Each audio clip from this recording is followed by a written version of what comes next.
Nanza Tanjung. Saya Rita Fabiana. Saya Renfa Putra. Saya Imam Abdi Maulana. Kami mahasiswa Komunikasi Penyiaran Islam 5D Fakultas Dakwah Ilmu Komunikasi UIN Syarif Hidayatullah Jakarta.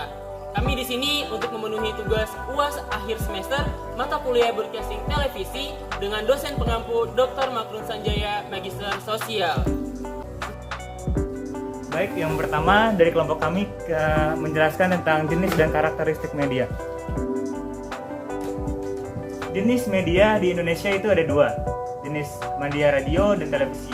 Dan juga televisi terbagi menjadi dua, TV analog dan TV digital. Untuk sekarang TV analog sudah tidak ada di Indonesia, tetapi untuk sekarang TV digital rata di Indonesia. Materi sebelumnya yaitu tentang jenis media di Indonesia, saya akan memaparkan tentang karakteristik medianya. Yang pertama tentang karakteristik radio.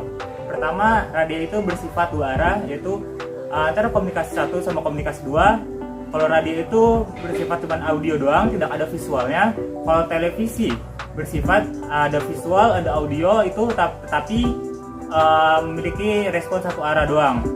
Dan televisi ini banyak memiliki keunggulan daripada radio, yaitu ada warnanya, suaranya, terus banyak programnya. Kalau radio cuman menggunakan suara aja, visual suara. Sekian materi dari saya lanjut ke teman saya.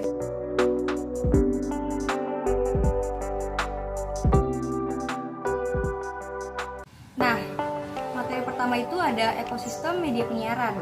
Apa sih ekosistem media penyiaran? Yaitu mencakup sistem ekologi, hubungan timbal balik, dan makhluk hidup. Nah, disrupsi teknologi itu mempengaruhi aspek budaya, bisnis, dan politik. Dalam media penyiaran itu disebut sebagai media morfosis. Nah, seperti yang dikatakan oleh Roger Fidler pada tahun 2003, pertama-tama itu munculnya mesin cetak pada abad ke-15. Nah, diikuti oleh radio dan TV yang berubah menjadi digitalisasi telepon. Nah, kemudian munculnya internet dan sekarang itu menjadi media baru yang disebut Web 2.0. Nah, selanjutnya ada 4 teori pers yang mempengaruhi media. Yang pertama itu ada otoriter, yaitu pers yang tugasnya mendukung dan membantu politik pemerintah untuk mengabdi kepada negara. Nah, yang kedua ada liberal, yaitu pers yang melakukan pengawasan terhadap kinerja pemerintah. Nah, yang ketiga tanggung jawab sosial, yaitu forum yang dijadikan sebagai tempat untuk memusyawarahkan. Nah, yang terakhir ada komunis, yaitu pers yang mengakumulasikan kerjanya. Nah, selanjutnya akan dijelaskan oleh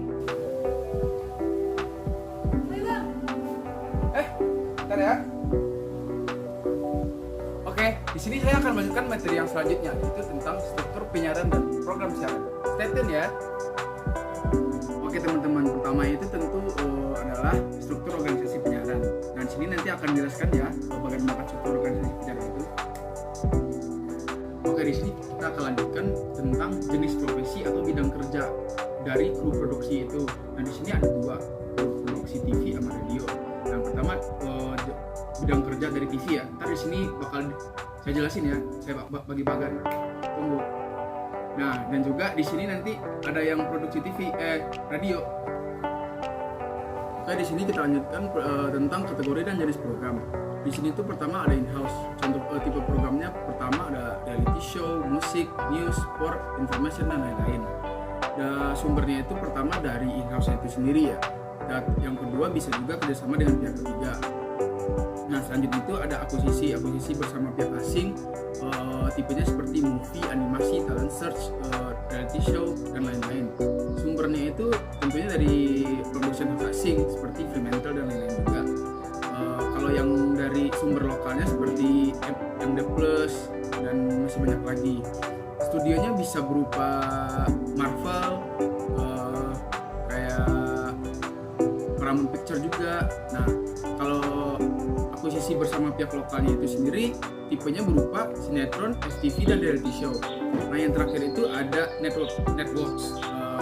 Di sini tipenya berupa brand franchise, joint production dan lain-lain. Sumbernya itu contohnya kayak CNN Indonesia dan Bloomberg. Itu yang dapat saya sampaikan. Saya lanjutkan ke materi berikutnya.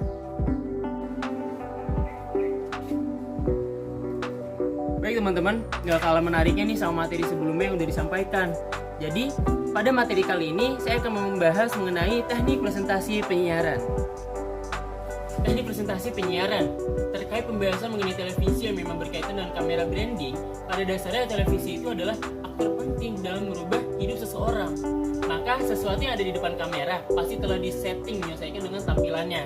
Contohnya, seperti kehidupan pribadi atau pengalaman seseorang yang membuat heboh akan membangun ketenaran dengan menjual namanya dan berefek kepada kehidupannya.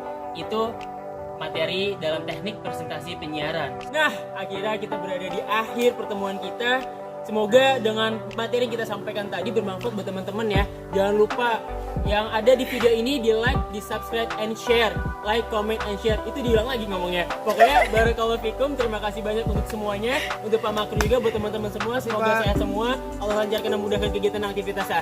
Kurang lebih mohon maaf. Wassalamualaikum warahmatullahi wabarakatuh.